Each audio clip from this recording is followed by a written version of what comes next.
Evangelio de Lucas, capítulo 18, comentario de William MacDonald. La parábola de la viuda insistente, capítulo 18, versículos del 1 al 8. Versículo 1 dice: Capítulo 18. Parábola de la viuda y el juez injusto. También les refirió Jesús una parábola sobre la necesidad de orar siempre y no desmayar. La parábola de la viuda que ora enseña la necesidad de orar siempre y no desmayar. Es cierto en un sentido general y de todo tipo de oración, pero el sentido especial en que se emplea aquí es el de la oración pidiendo liberación en un tiempo de prueba. Es una oración sin desmayar durante el largo y fatigoso intervalo entre la primera y segunda venidas de Cristo. Versículos 2 y 3 dice: Diciendo, había en una ciudad un juez que ni temía a Dios ni respetaba a hombre. Había también en aquella ciudad una viuda, la cual venía a él diciendo, hazme justicia de mi adversario. Esta parábola muestra a un juez injusto que generalmente no era movido ni por el temor a Dios ni por respeto a hombre alguno. Había también una viuda que estaba siendo oprimida por un adversario que no se nombra. Esta viuda venía constantemente al juez pidiéndole justicia para ser librada de aquel trato inhumano. Versículos del 4 al 5 del capítulo 18. Dice 4 y 5. Y él no quiso por algún tiempo, pero después de esto dijo dentro de sí, aunque ni temo a Dios, ni tengo respeto a hombre, sin embargo, porque esta viuda me es molesta, le haré justicia, no sea que viniendo de continuo me agote la paciencia. Al juez no le afectaba la validez de la causa de la mujer. El hecho de que estuviese siendo injustamente tratada no le movió a actuar en favor de ella. Sin embargo, la constancia con la que acudía ante él le impulsó a actuar. Su importunidad y persistencia suscitaron una decisión en favor de ella. Versículos 6 al 7 dice: Y dijo el Señor, oíd lo que dijo el juez injusto. ¿Y acaso Dios no hará justicia a sus escogidos, que claman a Él día y noche? ¿Se tardará en responderles? Y dijo el Señor entonces a sus discípulos que si un juez injusto actuaba en favor de una pobre viuda a causa de la importunidad de la misma, cuánto más el justo Dios intervendrá en favor de sus escogidos. Los escogidos en este pasaje podría ser una referencia, en un sentido especial, al remanente judío durante el período de la tribulación, pero es también cierto de todos los creyentes oprimidos en todas las edades.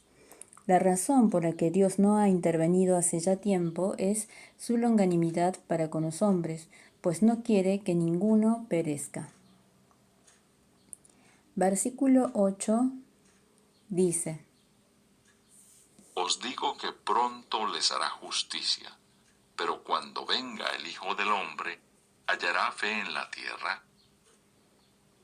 Pero viene el día en que su espíritu dejará de contender con los hombres, ¿y en qué hará justicia castigando a los que persiguen a sus seguidores? El Señor Jesús terminó la parábola con esta pregunta: pero cuando venga el Hijo del Hombre, ¿hallará fe en la tierra? Esto probablemente se refiere a la clase de fe que tenía la pobre viuda, pero puede que también indique que cuando el Señor regrese, solo habrá un remanente que le sea fiel. Mientras tanto, cada uno de nosotros debería ser estimulado a aquella clase de fe que clama a Dios de día y de noche. La parábola del fariseo y del publicano, versículos 9 al 14. Versículos 9 al 12 dice: Parábola del fariseo y el publicano. A unos que confiaban en sí mismos como justos y menospreciaban a los otros, dijo también esta parábola. 2 hombres subieron al templo a orar. Uno era fariseo y el otro publicano. El fariseo, puesto en pie, oraba consigo mismo de esta manera: Dios, te doy gracias porque no soy como los otros hombres, ladrones, injustos, adúlteros, ni aun como este publicano. Ayuno 2 veces a la semana, doy diezmos de todo lo que gano. La siguiente parábola se dirige a personas que confían en sí mismos como justos y que menosprecian a todos los otros como inferiores. Al designar al primero como fariseo, el Salvador no dejó ninguna duda acerca de qué clase particular de personas se estaba dirigiendo. Aunque el fariseo actuaba como en oración, en realidad no estaba hablando con Dios. Estaba más bien jactándose de sus propios logros morales y religiosos. En lugar de compararse con la perfecta norma de Dios y de ver cuán pecaminoso era él en realidad, se comparaba con otros en la comunidad y se enorgullecía de que era mejor. Su frecuente mención de sí mismo revela el verdadero estado de su corazón como vanidoso y autosuficiente. Versículo 13 dice: Mas el publicano, estando lejos, no quería ni aun alzar los ojos al cielo, sino que se golpeaba el pecho diciendo: Dios, sé propicio a mí, pecador. El publicano o recaudador de impuestos ofrece un notable contraste. De pie delante de Dios se daba cuenta de su total indignidad. Se humillaba hasta el polvo, no quería ni aún alzar los ojos al cielo, sino que se golpeaba el pecho y clamaba a Dios pidiendo misericordia. Dios, sé propicio a mi pecador. No se consideraba como un pecador entre muchos otros, sino como el pecador que era indigno de toda cosa de parte de Dios.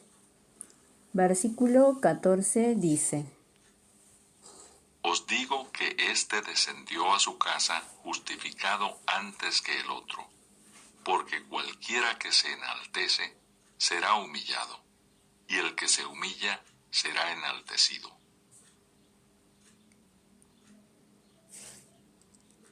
El Señor Jesús recordó a sus oyentes que lo aceptable ante Dios es este espíritu de propia humillación y arrepentimiento, en contra de lo que pudiesen indicar las apariencias humanas. Fue el cobrador de impuestos quien descendió a su casa justificado. Dios enaltece a los humildes, pero humilla a los que se enaltecen. Jesús y los pequeñitos. Versículos 15 al 17 dice: Jesús bendice a los niños. Traían a él los niños para que los tocase, lo cual, viendo los discípulos, les reprendieron. Mas Jesús, llamándolos, dijo: Dejad a los niños venir a mí, y no se lo impidáis, porque de los tales es el reino de Dios. De cierto os digo que el que no recibe el reino de Dios como un niño, no entrará en él. Este incidente refuerza lo que acabamos de ver, esto es, que se precisa de la humildad de un niñito para entrar en el reino de Dios. Las madres se apiñaron en torno al Señor Jesús con sus pequeñuelos a fin de que pudiesen recibir una bendición de su parte. Sus discípulos se enojaron ante esta intrusión en el tiempo del Salvador, pero Jesús los reprendió y les dijo así: Dejad a los niños venir a mí, porque de los tales es el reino de los cielos. Los niños pueden ser salvos en una edad muy tierna. Esta edad probablemente varía individualmente de niño en niño, pero por pequeño que sea, se debería permitir a cualquier niño acudir a Jesús y se le debería alentar en su fe. Los niños no necesitan llegar a ser adultos para poder ser salvos, pero los adultos precisan de una sencilla fe y humildad como un niño para entrar en el reino de Dios. Fin del capítulo de Lucas capítulo 18, comentario de William MacDonald.